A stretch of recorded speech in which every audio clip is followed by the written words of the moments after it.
Dimulakan dengan kaki kanan, pendekar melangkah pergi tanpa menoleh. Mereka berempat meredah malam. Waktu malam masih awal. Selepas isyak mereka bertolak. Buat masa ini di dalam benak mereka hanya La ilaha illallah. Semangat yang tidak akan luntur walaupun dibakar dengan api. Dengan backpack yang lengkap, fully loaded dengan armor. Kalau berat 60kg tu hanya mainan. Kena pula dengan radio terang dan bateri 70kg saja je. Orang yang biasa angkat ni tahulah bagaimana beratnya. Mereka berlari di dalam salji. Dah tentu kaki tenggelam sekaki atau lebih. Salji lebih berat daripada air. Berlari dekat air pun tak berat. Bayangkan 1000 meter altitude berlari ke bawah. Tapi Tun Mamat ni bijak. Dia akan kurangkan guna tenaga yang banyak. Biasalah, kadang-kadang pegawai ni pemalas sikit. Sebelum itu, Tun Mamat telah membuat peluncur. Ianya untuk digunakan semasa turun. Dengan ini, ianya menjimatkan masa dan tenaga. Tun Mamat juga membuat pelapik daripada besi seperti ski untuk diletakkan pada bahagian bawah badan semasa merangkak. Dengan ini, mereka hanya perlu menguak sahaja ke depan. Bijak sungguh. Mereka boleh meluncur dengan laju, maka ianya sukar dikesan. Seperti macam main upih pidang, tiada brek. Kena pandai-pandai lah, sama ada jatuhkan badan ataupun tergolek. Buat masa ni, shovel sangat berguna. Ianya dijadikan pendayung untuk bergerak ke hadapan. Setelah sampai di dataran, Tun Mamat mengarahkan agar berhenti. Pendekar memang sudah sedia maklum posisi berkawal mereka. Mereka memang telah dilatih dengan baik. 2 orang di dalam posisi berjaga dengan senjata, sementara Tun Mamat dan Kopral di dalam posisi memantau. Kedudukan T-72 hanya beberapa ratus meter saja di hadapan mereka. Setelah memastikan kedudukan sniper, Tun Mamat mengarahkan pendekar ke tempat T-72 menggunakan T-72 sebagai umpan dan tempat berlindung. Mereka meluncur lagi sehingga sampai ke T-72. Mengambil kedudukan mereka di tepi T-72, Tun Mamat mengarahkan pendekar menggunakan perendam bunyi silencer yang dipasang pada AI Accuracy International pada sesiapa yang tidak mengetahuinya. Masing-masing telah bersedia dalam membidik sasaran mereka. Kedudukan mereka telah diatur secara tersusun. Bermula daripada Tun Mamat melepaskan tembakan daripada tepi rantai T-72 hinggalah yang lainnya melepaskan tembakan. Tidak pernah ada sebutir peluru yang dibazirkan mereka kecuali tertanam di dalam tubuh musuh. 1 peluru, 1 musuh. Jelas 4 orang sniper telah tewas. Kopral, buka set radio. Cari siaran mereka. Cuba pantau di sekitar. Kalau ada yang kita terlepas pandang. Tun Mamat mengarahkan. Semasa mencari siaran, mereka dapat mendengar salah satu frekuensi musuh. Hidupkan enjin. Pada awalnya mereka tidak tahu apa maksudnya kerana ianya bahasa Serbia. Tidak lama selepas tu, mereka terdengar bunyi enjin T-72 dihidupkan.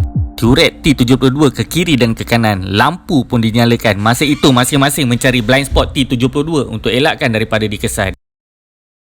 Malangnya, jelas kedudukan mereka telah dikesan musuh. Mungkin daripada percikan api rifle tadi. Mereka yang berada di pihak Serbia telah mengesan kedudukan pendekar. Suasana agak tegang buat masa ini. Tun Mamat hanya gunakan isyarat tangan untuk memandu pendekar tentang apa yang perlu dilakukan.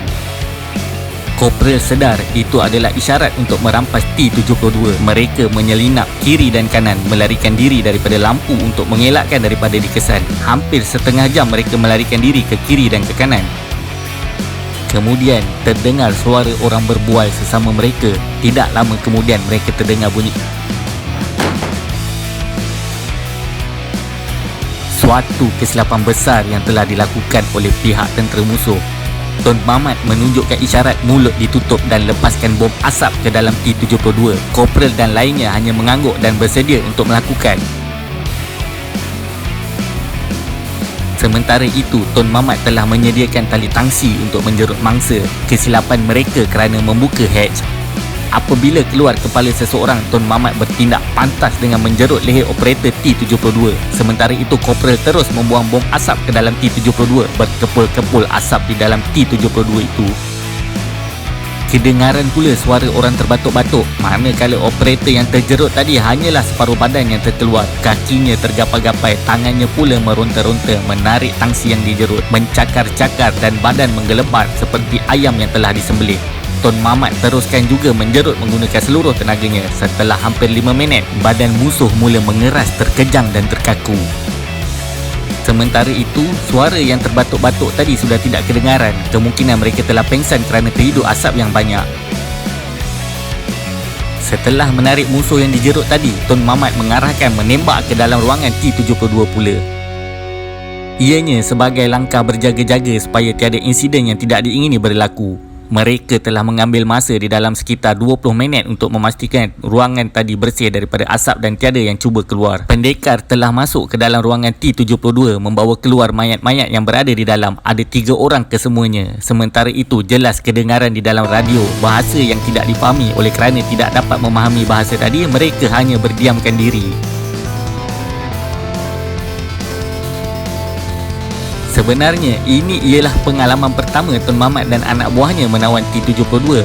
Mereka tiada manual, apalagi nak Google pada waktu tu untuk mengetahui bagaimana cara memandu ataupun operasi T-72.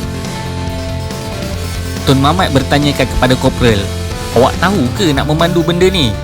Kopral membalas, "Tak tahu tuan, tapi Scorpion tu saya pernah lah cuba. Dia mungkin lebih kurang sama saja, paling kuat pun ke depan dan ke belakang," jawab Kopral selamba. "Masalahnya tuan, nak menembak ni tidak tahu macam mana. Swiss trigger yang mana satu, semuanya bahasa Rusia," ujar Kopral. "Macam ni, kita pusingkan je turret ke arah Serbia, lepas tu kita picit apa saja Swiss. Masa tu baru kita tahu mana satu Swiss triggernya. Ada 20 butir peluru, kita cuba ke semuanya, baru best," ujar Tun Mamat. Baru sahaja mereka cuba memusingkan turret ke kiri dan kanan, rupanya nak bawa kereta perisai begini pun perlukan skill. Kalau tak tahu payah rupanya. Tiba-tiba mereka terasa bergegar di sekeliling mereka. Setelah diteliti, rupanya mereka telah dibedil. Apa tidaknya, mereka telah dikesan oleh artileri Serbia. Tindakan pendekar merampas T-72 telah mendapat tentangan. Mereka telah diserang bertubi-tubi dengan meriam Serbia. Namun setakat ini mereka masih terselamat. Segala letupan telah tersasar daripada terkena bedilan meriam. Dalam keadaan bergegar dan pening, mereka buat kerja. Mereka mula memusingkan turret. Bersambung di dalam episod seterusnya.